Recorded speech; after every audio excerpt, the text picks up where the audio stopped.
नमस्कार छात्रों, हिंदी लोक भारती 10वीं कक्षा में आपका सभी का स्वागत है। हमारा लेसन चालू है खुला आकाश। पहले 2 पार्ट हमारे हो चुके हैं। आज हम इसका तीसरा पार्ट देखने जा रहे हैं। तो तीसरे पार्ट में आज देखेंगे कि क्या लिखा था डायरी में अपने। जो डायरी 23 जनवरी 2002 को लिखी थी। अब दूसरी दिल्ली में रहना, वो 12 जून 2003 का एक इंसिडेंट यहाँ पर दिया गया है हमें। दिल्ली में रहना, अब देखो कुंवर नारायण जी अपना अनुभव बताते हुए कह रहे हैं कि दिल्ली शहर में घर ढूंढ रहा हूँ। शहर जैसे एक बहुत बड़ी बस, सवारियों से लदफंद, हर वक्त चलायमान। दिल्ली में रहने का मतलब कहीं पायदान बराबर 2 कमरे में 2 पाँव टिकाकर किसी तरह लटक जाओ और लटके रहो उम्र भर। जिंदगी का मतलब बस इतना ही कि जब तक बंद पड़े लटके रहो, फिर धीरे से कहीं भीड़ भाड़ में गिर जाओ। देखो दिल्ली जो कि राजधानी का शहर है हमारा, यहाँ पर कुंवर नारायण जी अपना अनुभव बता रहे हैं कि दिल्ली में वो घर ढूंढ रहे थे और दिल्ली में तो मकानों की इतनी भीड़ रहती है, इतनी घर ही नहीं मिलता वहाँ पे। तो जो हमारा पायदान से तुलना की है रूम्स की, कि इतने छोटे घर होते हैं और उतने में भीड़ भाड़ में हमें रहना पड़ता है। तो मैं यहाँ पे अब रहने जा रहा हूँ किसी काम की वजह से या फिर सर्विस की वजह से। तो यहाँ बता रहे कि ज़िंदगी का मतलब बस इतना है कि जब तक बंद पड़े लटके रहो, फिर धीरे से कई भीड़ भाड़ में गिर जाओ। जब हमें समय के साथ चलना पड़ता है, आज यहाँ तो आज कल वहाँ, ऐसे बताते हुए वो दिल्ली के बारे में बता रहे हैं। दूसरा है बहाने निकालना। जो हम शौक से करना चाहते हैं उसके लिए रास्ते निकाल लेते हैं। जो नहीं करना चाहते उसके लिए बहाने निकाल लेते हैं। देखो अगर हमारा पसंदीदा काम है तो हम बड़े चाव से बड़े उत्साह से वो काम करते हैं, पर अगर एक आधा काम हमें ना चाहते हुए भी करना पड़े तो इसके लिए हमें बहाने ढूंढने पड़ते हैं। अभी 2 जनवरी 2006 की बात है। बाद में कहा गया है कि अपने से बहस दूसरों से नहीं अपने से करनी चाहिए, उससे सच्चाई हाथ लगती है।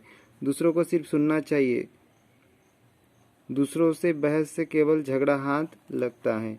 हमें दूसरों से सिर्फ सुनना चाहिए। उसमें क्या सुनना चाहिए? जो अच्छा ही है, जो अच्छी बातें है वही सुनना चाहिए। और खुद की तरक्की के लिए सच्चाई के पीछे हमें जाना पड़ता है और जाना ही चाहिए।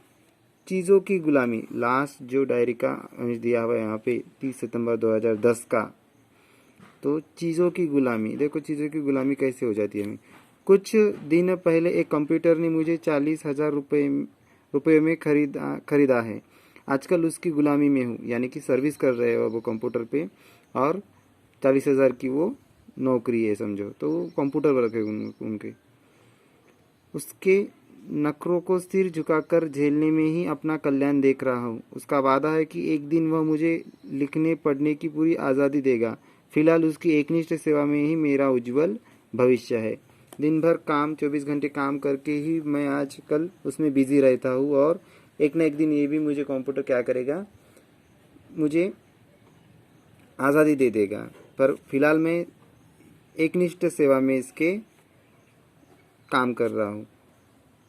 इसके पहले एक मोटर मुझे भारी दामों में खरीद चुकी है, उसकी सेवा में भी हूँ। देखो अब उन्होंने एक मोटर भी ली है, उसकी सेवा में अब ये बिजी है। दरअसल चीज़ों का एक पूरा परिवार है जिसकी सेवा में हूँ। आदमी का स्वभाव नहीं बदलता या बहुत कम बदलता है। गुलामी करवाना उसके स्वभाव में है, सिर्फ तरीके बदले हैं। गुलामी की प्रवृत्ति नहीं। हजारों साल पहले एक आदमी मालिक होता था और उसके दर्जनों गुलाम होते थे। अब हर चीज़ के दर्जनों गुलाम होते हैं। पहले कैसे एक राजा रहता था, उसके हजारों गुलाम रहते थे। तो अब वैसा नहीं है। अब क्या है, गुलाम की प्रवृत्ति अब बदल रही है, तरीके बदल रहे हैं। कि हजारों साल एक आदमी ही मालिक होता था, अब क्या हो रहा है, अब चीज़ें हमें अपना गुलाम बना रही है। तो ये पूरा पार्ट हमने 3 पार्ट्स में देखा है। पहले पार्ट में हमने पेज नंबर 27 देखा, दूसरे पार्ट में 28 और आज का 29। तो पूरा पार्ट आपके समझ में आया होगा। होमवर्क जो है इसका एक्सरसाइज आप अपने वर्कबुक में कंप्लीट करो। धन्यवाद।